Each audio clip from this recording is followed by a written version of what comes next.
Girl, you sweet like tum tum tum.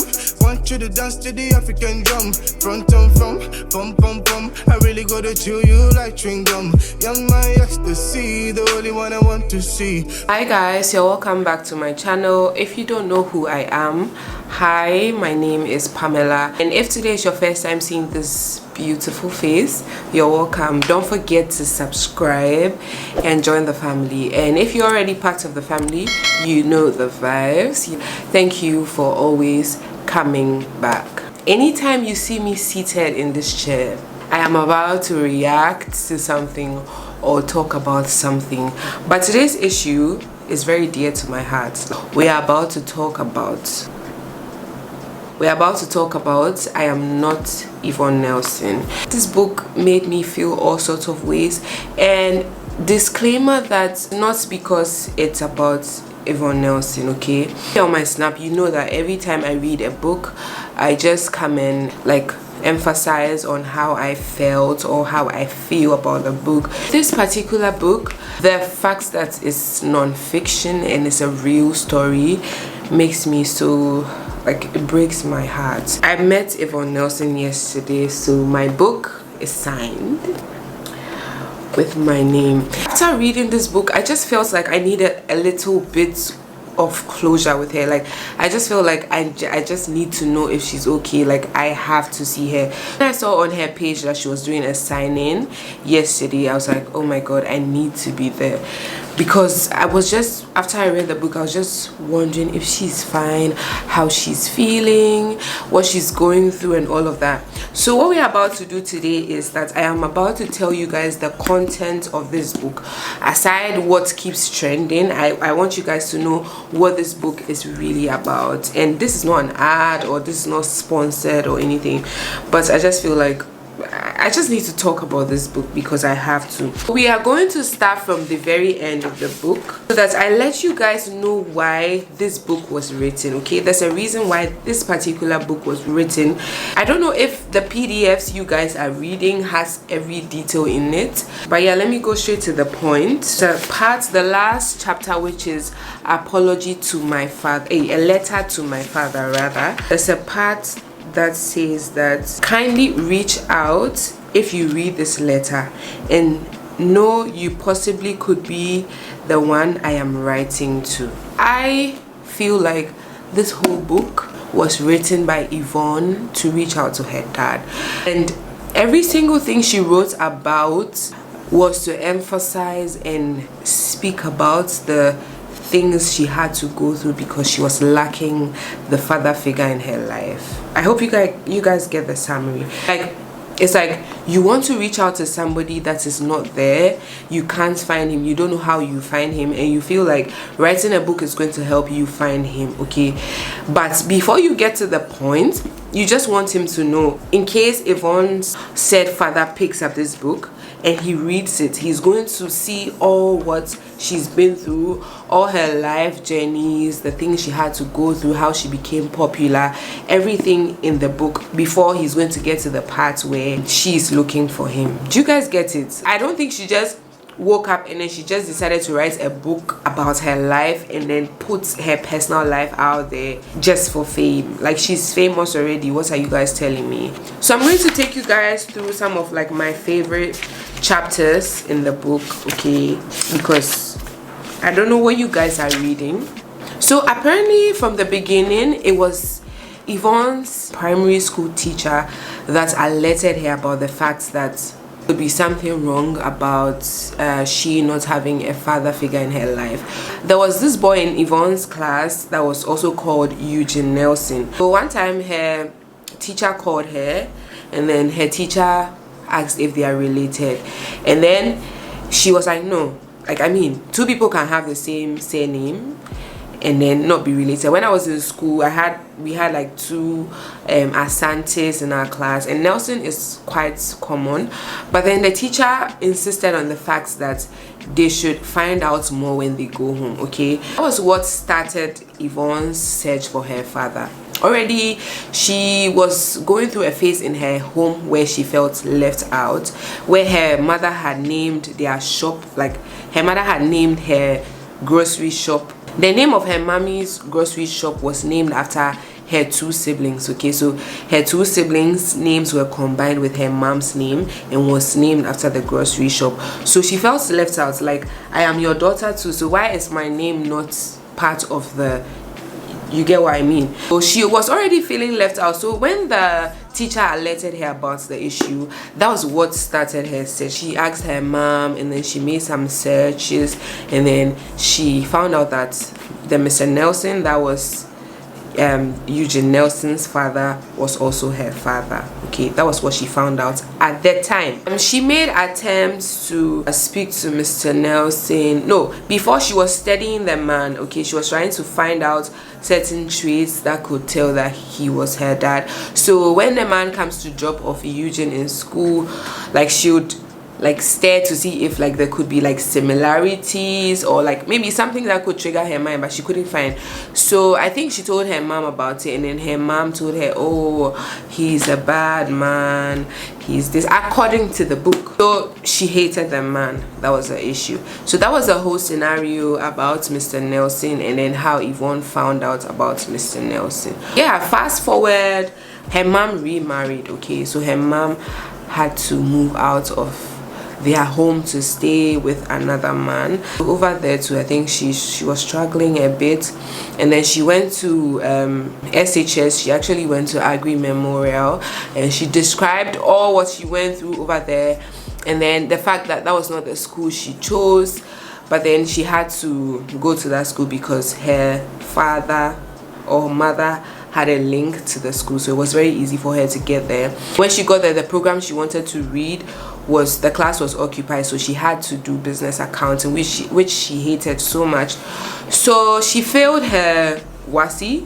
When she failed her WASI, like, I mean, already she didn't feel welcomed at home, so she was already feeling like they were not making her feel comfortable at home. Fast forward, she decided to go for Miss Ghana, and I think she went for Miss Ghana, and she came up 5th runner-up or something. She was part of the top 5, and she mentioned one particular friend who encouraged her to go for Miss Ghana, and I think that friend needs an award because that was her breakthrough. Okay, and then after she went for the Miss Ghana, she got a little bit of publicity from there.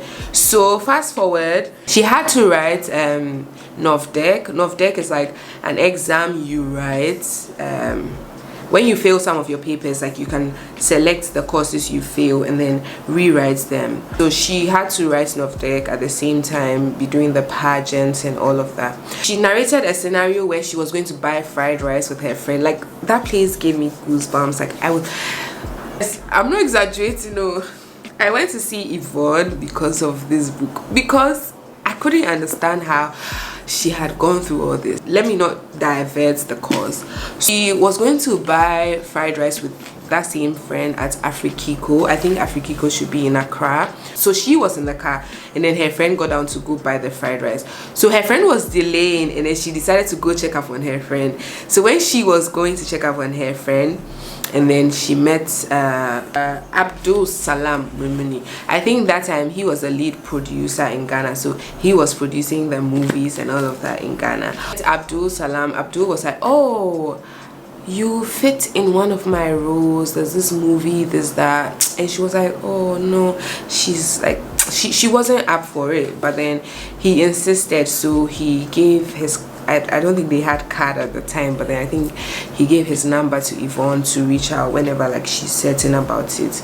And then that was the breakthrough, guys. That was the breakthrough. So she considered it, and then she decided to take up the role.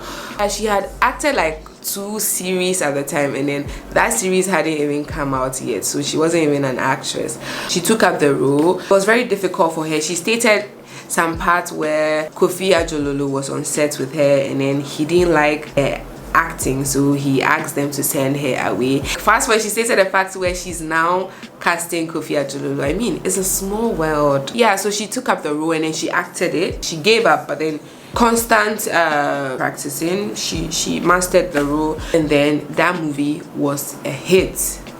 So she blew up from there, and then I remember everybody wanted to watch Princess Tyra. I was very little at the time, but then I was so impressed, and I really loved the movie. Then when she had the breakthrough, she was still living in her mom's house. She started getting like bigger gigs, and she broke into the Nigerian market, so she had to be going to Nigeria to act and all of that. And she stated in the book, Nigeria was where her main financial breakthrough came from. And I think she's not the first person I've heard saying this about like the movie industry, where like Nigeria, there's a lot of money in Nigeria. When she blew up, okay, right after Princess Tyra or before Princess Tyra was when she had, according to the book, was when she had the relationship with Sarkodie. I don't know if I'm supposed to call that a relationship, but they had something to do, and according to the book, she didn't know that Sarkodie had a partner. She later found out that he had a partner who was abroad studying. She got pregnant. She found out she was pregnant, and according to the book, first she wanted to know what Sarkodie wanted to do about the pregnancy, so she reached out to him according to the book, and then she told him about the pregnancy, and apparently he didn't want to have the baby, so he wanted the pregnancy to be terminated. Okay, she went to a friend's place, and then her friend got her some pills to have the baby aborted. When she took the pills, they didn't work. So I mean, she bled, everything. She went back to the pharmacy, she checked, and then the baby was still there. So I think that was when she reached out to Sarkodie the second time, and according to the book, he picked her up and then dropped her off at, it was a hospital, but it was a center for abortion. The abortion was done for her, and according to the book, it was a very painful experience. She regretted it because she said like she could feel the screws and everything that was going on. She could feel it, so I can imagine it was a very painful experience for her. After the abortion, the main issue over here was that after the abortion was done, she didn't hear from Sarkodie. He didn't reach out to her to ask if she's fine, like, you know, those basic things. She didn't hear from him, so that was a whole issue surrounding the abortion, and she regretted it so much. Okay, fast forward to the whole Nigeria issue. When she broke into the Nigerian market, she started like acting a lot of movies over there. I forgot to mention that she was a very, like, she enjoyed music, she enjoyed, like, you know, movies, music. She used to be a rapper, she used to sing. In the book there were pictures where she was performing in SHS and all of that, but these are the pictures where this is her performing in SHS. And I mean, she was an entertainment girl. I think she was mostly drawn to people who do music because she really loved music. And she even mentioned that she was in school, she had a squad in school that used to perform.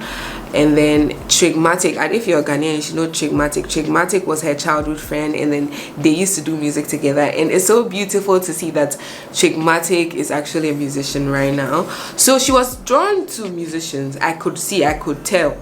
She met Inyanya in Nigeria, and then they had a relationship. But according to the book, he cheated. Yvonne was in love. She was very hurt, and then yeah, that was the whole Inyanya issue. Like, he cheated, and then she was hurt. And focusing on the relationship aspect, she met her baby's daddy like later in life. Okay, I want to tackle the relationship aspect, and I want you guys to see how not having a dad can sometimes affect the kind of relationships you have. Do you get me?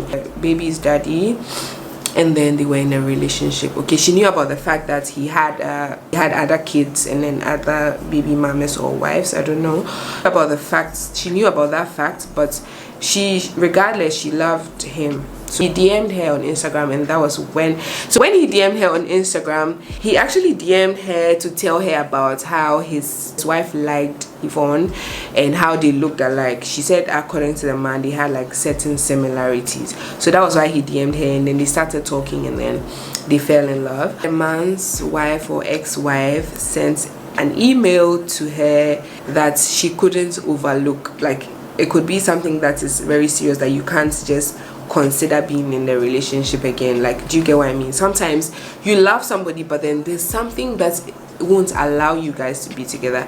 So that was the situation with her baby's daddy as well. So that was what actually ended their union or dating. So you guys can see that I'm coming to the point where she's been through a whole lot of things without her father being available for her. So fast forward to, she got a financial breakthrough, she got her own apartment, she stayed in Tema Community 25, and because of the distance, like, she had to go and film in Accra, and coming back to Tema was very hectic for her, so she got another place at Red Row. And I remember, oh my god, I think I had a boyfriend at the time, and then he used to stay inside that estate. So I remember every time I'm going to that estate, I would pass in front of Yvonne's apartment, and I would see him, like, oh, Yvonne Nelson. So when I saw the estate, I was like, I saw you. She moved to Red Row Estate, and then later she built her own house because Red Row had like some bad roads and all of that. Fast forward, she became pregnant with her baby, and then her baby daddy, they broke up, like, after she found out she was pregnant, something like that. He was in London and she was in Ghana. That chapter, what's the title of that chapter? Price and Price of Motherhood. And Price of Motherhood. That's chapter 17, and that chapter has my heart because not that I could relate, but I felt every single detail of that chapter. So that part was about how she had her baby and she was lonely throughout because her baby's daddy was like far away, and then her emotions were all over because they had broken up, and then like he was like with another person, and then he was like posting it, she was seeing it, and she was feeling horrible, but she didn't have to. Like, it was just a whole lot of pregnancy. The part where I could relate in that chapter was when she was talking about how her body changed, how it affected her getting her roles back, and how it affected her contracts with Glow.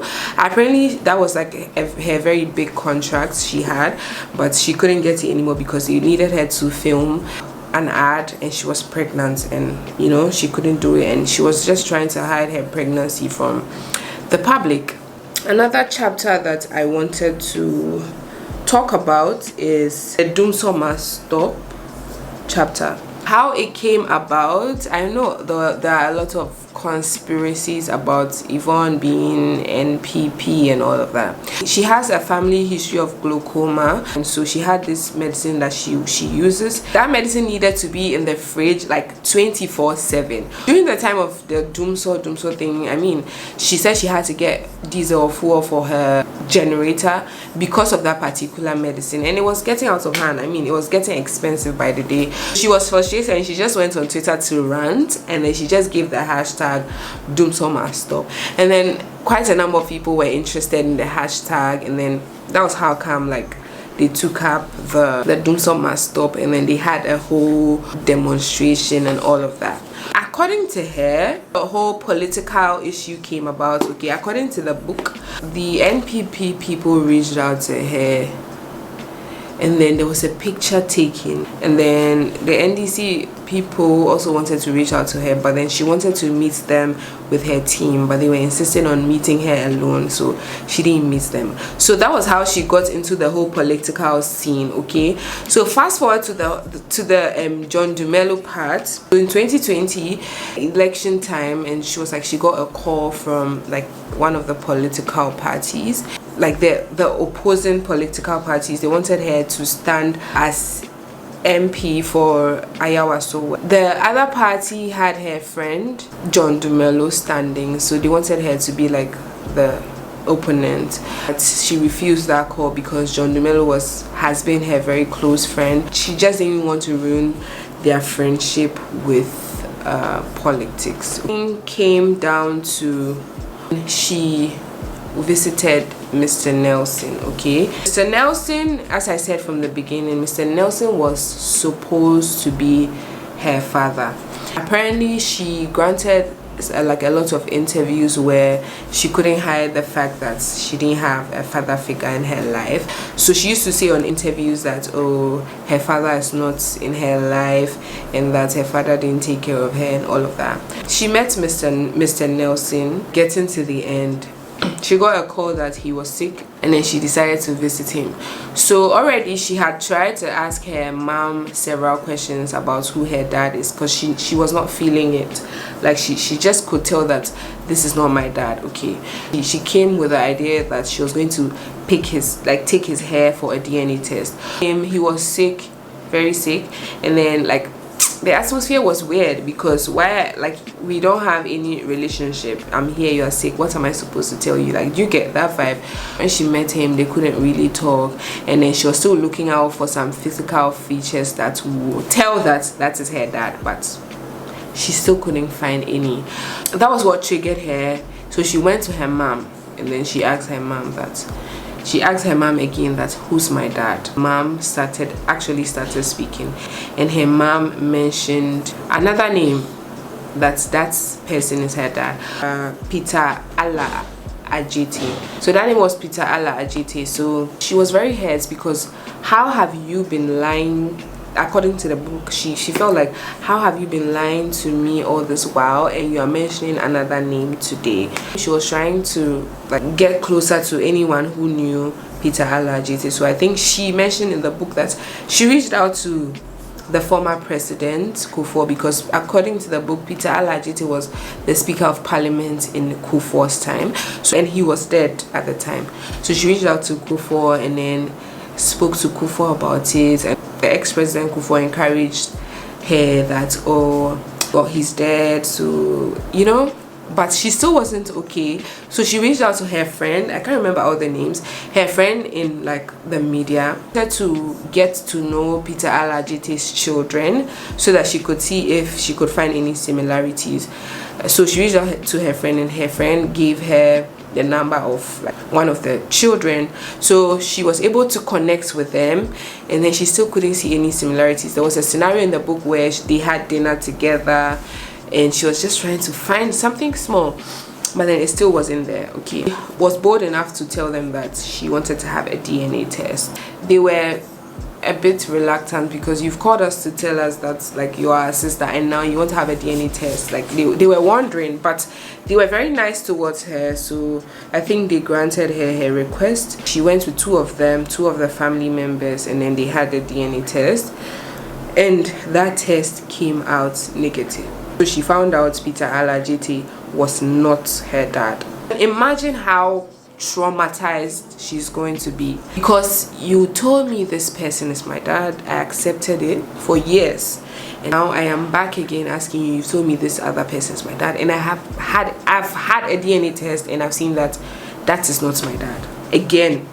So she was hurt for days. She was in the room, she didn't speak to anybody, she just needed to be alone.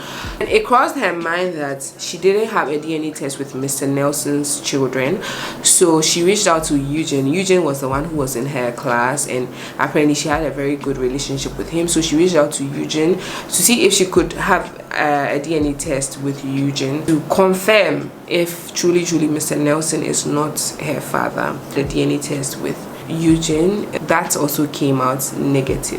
Mr. Nelson was not her dad, and then Peter Allah Ajete was not her dad. So she went back to her mom to speak to her, and apparently she said she went back with quotations, like quotations from the Bible, just to make her calm down, you know how our parents like it. She spoke to her mom, and she told her about the DNA test she has done, and how she has found out that the two men are not her dad. Okay, her mom was started acting like a normal African mom. She was saying that she had a dream that Yvonne would disgrace her, and then she just started acting weird, and she told Yvonne to leave the house and all of that. She was hurt. she was very hurt, according to the book. After she told her to leave the house, she hasn't been to the house again, but then she takes her daughter, if her daughter wants to see her mom and all of that, she takes her.